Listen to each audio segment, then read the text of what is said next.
Hello everyone, how's it going? Remember to hit the like and sub button trying to get to 2K. So God of War Ragnarok, it's finally been announced for PC. It's coming out this year on September 19th. It'll come with all the PC bells and whistles such as unlocked frame rate, increased resolution, ultra wide support, and it will have the DLCs such as New Game Plus and the post-launch campaign, God of War Ragnarok Valhalla, which is also exceptional. So a good day for PC players, until you remember it's Sony. So just a short summary of what I'm about to talk about. Remember Helldivers 2? Now I did several videos on this, but for the sake of summary, basically, there was a requirement that you're going to need a PlayStation account in order to access Helldivers 2. No one read the EULA, like no one reads that thing, but they did state that you would need this, and eventually they were going to implement it this year, and then it was such a massive backlash that they decided to overthrow this decision. Now, they did it for a financial reason, because Steam was actually honoring refunds for the game in areas where you could not access PlayStation Network, areas where it was basically impossible to make an account. I know there were dumbasses saying, oh, just change your region, and there's this message from a customer support official saying that, yeah, just change your region. That is against the terms of service, so they can literally blacklist your account and terminate it if they find out you're doing that. So it's like a double-sided rule. Like, they know people do this in order to gain access to games earlier by changing their region to New Zealand, but you can be terminated for that and you'll lose access to all your digital content. So not exactly a good idea to do that. But eventually, because Steam was honoring refunds regardless of how long you played the game, they decided to reverse this decision. Now, a lot of people are hoping that Sony will no longer require this for single-player games. But with Ghost of Tsushima, they do require this for the multiplayer section Legends, but not for the single player. Now, you would assume they would carry this decision over with God of War Ragnarok.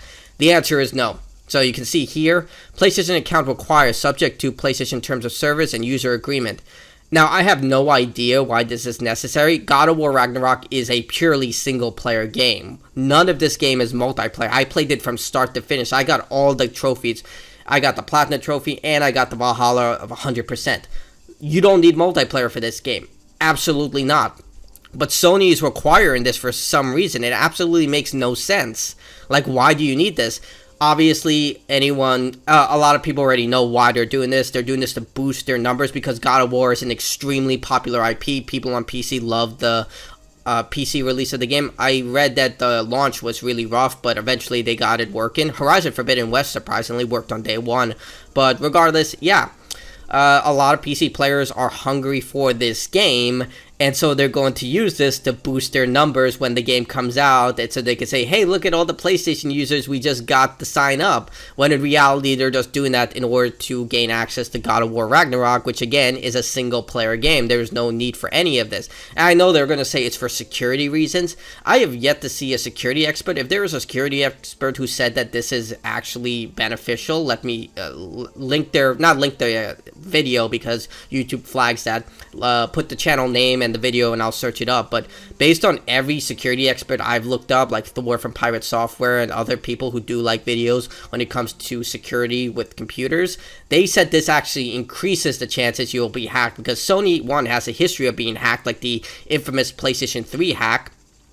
And on top of it, you have 2 sets of passwords that you have to manage and 2 sets of identifications that you have to manage in order to, deal with this crap. Like, a lot of people don't want to deal with that, and I guarantee, like, a lot of us, we can't remember every single password. You either have to invest into a password manager or write it down by hand, because you can't use the same password, especially with sensitive things like this. If you're linking your Steam account to your PlayStation account, obviously you need a strong password, which means another thing that you have to remember. It's such a really dumb idea. I don't get it at all. But yeah, you can guarantee that the PC community is not happy about this, and it makes zero sense to implement like this. Like, what I think is happening here is they're boiling the pot. Like, remember back in the day when people were venomously against microtransactions and loot boxes and stuff like that, and now they've become so common that people just say it's only cosmetic, and then they will remove cosmetic gear from games and sell it back to you in the store, like Assassin's Creed Odyssey, Valhalla, Mirage, or that's the first game that comes to my mind, but I'm sure there are other games that do that, where they remove the content and sell it back to you, like World of Warcraft. That's another thing. They sell like mounts and stuff where only way you can get it is through the mount store. So yeah, I'm pretty sure this is them just boiling the pot till eventually people just accept this. The thing is, you shouldn't accept this. You should always be angry about this. And I think the best way is to vote with your wallet. That is the number one way. It's like with Rainbow Six Siege with the whole membership thing that I did a video on. If you're angry about this, stop playing the game. Do not buy their products. That's the only way they'll understand. It's like with the Helldivers 2 situation. The reason they did it was purely financial. And I don't think there's an argument out there that will convince me otherwise that this wasn't a purely financial decision to reverse the Helldivers 2 requirement, because this is a multiplayer only game. So this, yeah, it's just like, it blows your mind. It's like I can't even create the words in order to understand why. Well, I know why they're doing it. It's just the other stupidity. But even though, if you're really excited for God of War Ragnarok, if you are unhappy about this, the best thing you can do is just simply not buy the game. That is the number one way you can vote for this type of system to be reversed, because they can reverse this decision at any time. They're just choosing not to. And I know that's pretty hard because a lot of people are looking forward to this game on PC, and it's just your decision. Ultimately, I won't judge you. It is your choice, but if you're unhappy with this, that's the only way you can make a change within any type of business. Vote with your wallet. Don't buy the product and let them, start to realize, hey, let's fix this issue. Because I remember Asmongold said this about World of Warcraft. When subscribers started to dip to the point that they started to take notice, then they started implementing features that the community was asking for. That's when they started to make changes with Dragonflight, which is apparently very popular. My friend Jennifer used to play World of Warcraft intensely before finance situations. But yeah, she told me Dragonflight was really awesome, and I saw her play it. So that's the only way you can make changes. But I've ranted enough on this. Tell me what you think in the comments below. Like, dislike, your choice. Sub if you're willing to go the extra mile. Bye.